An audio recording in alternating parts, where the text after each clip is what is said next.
بسم الله الرحمن الرحيم الحمد لله والصلاة والسلام على رسول الله وعلى آله وصحبه وحسن الدين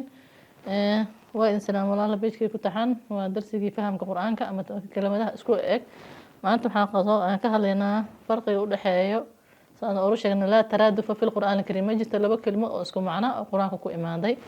كلمة كستمعني هذا قارك وطا معجسان القرآن كقدوين هي اللغة العربية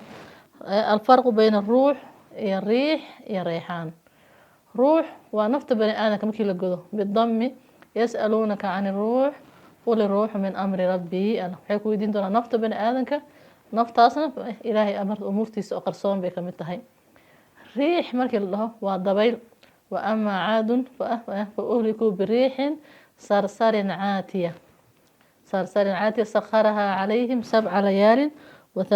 أيام مكا والريح والضويش عذاب قوته وروح وريحان وجنة نعيم ريحان عرف وعرف مكي لقرئه مكا إذا مكا يعني قلنا سوى حيابا عرفت مكا مكا تمكا أرسلنا الرياح ضبيليه وانصدرنا عذاب مكا الرياح جمع ريح مكا وعذاب لواقح فأنزلنا مكا ريحان مكا لهنا وقيد عرفتيس قيد عرفتيس ساسو مكا قرآن وكل الدنيا الشفاء يا عافية معي كل الدنيا وإذا مرضت فهو يشفين يا عافية عافتان إي شفاء شفاء مكو عذرك متقفك مكو مدحن سنة ومكاس إلهي كقاضه وإذا مرضت فهو يشفين وننزل من القرآن فيه شفاء للناس وأوحى ربك إلى النحل أن اتخذي من الجبال بيوتا كل من كل ثمرات فيه شفاء للناس مركي مرك عافمات مكا وحنون قفك ومدهاي كسك إلهي كعافية عافية وحاول إلهي الله يعطيك العافية مركي لسوق دعينا كلانتو إلهي عافمات كسي معنا وحالك وضع معنا عذرات أن الله كاللحيه وكان مركي الشفاء وعافمات وقف حنون سناوي عافية أظن بمحية حنون بأركين بين الله إسكا عافية وبديبك عافمات درده إلهي كاللحيه مرض إذن وجره لكن جرده مرض نفسي اهتهي ومكان حق قلبي يكون في قلوبهم مرض قلبي كجره ماما وأن يدح منافقين تمك لقاها الله مركا كلنا دانا وحال الله محي اهتو وإذا مرضت مكان حنون صدو وهو يشفيني مكان سقيم وكانت قال إني سقيم فنبذناه بالعراء وهو سقيم سقيم كان حنون كجوكتدا أو قفك مدود قوته ومكان مكي لقى عافينا الشفاء يعني قنسا وإذا مرضت فهو يشفين مكا ساسو قرآن كل الدوية مثلا لبس يا لبس محي كل الدوية قرآن كل وضع ما ضي الفرق بين لبس بالكسر ولبس لبس وكل الدوية ودرك أوته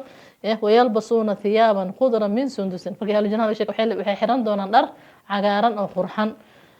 markii laga hadlo labasa markii la dhahan ikhtilaat qofkan ku xisada dardarsoomaan ومحيت قالت لما تلبسون الحق بالباطل maxaa isugu dhex daraysaan xaqa iyo baadilka in labasa markii la dhaho waa ikhtilaat wax isku darid labisa markii la dhahan waa dhar lagu labisto bal farqu bayna ru'ya wal hilm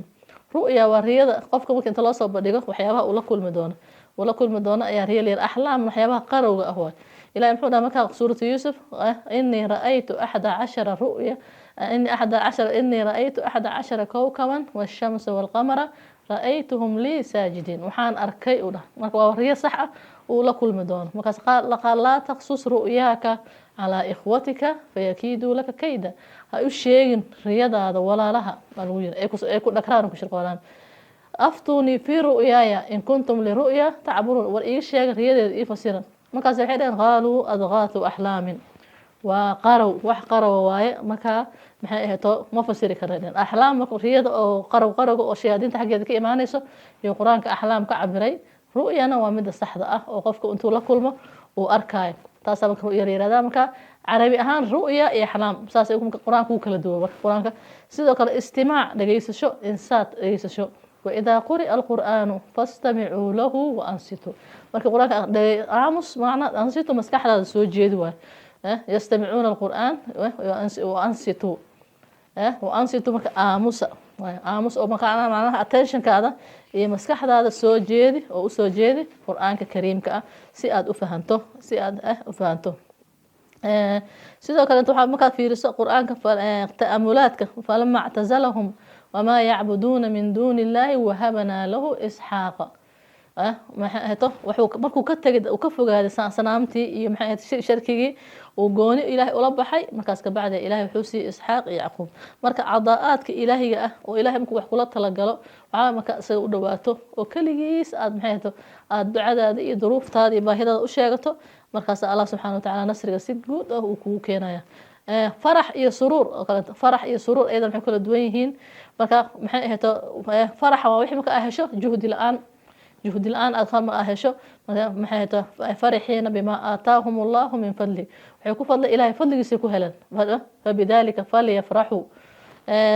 suruurkiina waxa wixii aad maxay ahayto aad soo shaqaysay aad ku dadaashay gadaal natiijadeeda aad ka heshay tacab iyo ku maad yanqalibu ila ahlihi masruura wuxuu ku laabanaya ehelkiisa asagoo faraxsan marka amaashii uu soo sameeyay darteed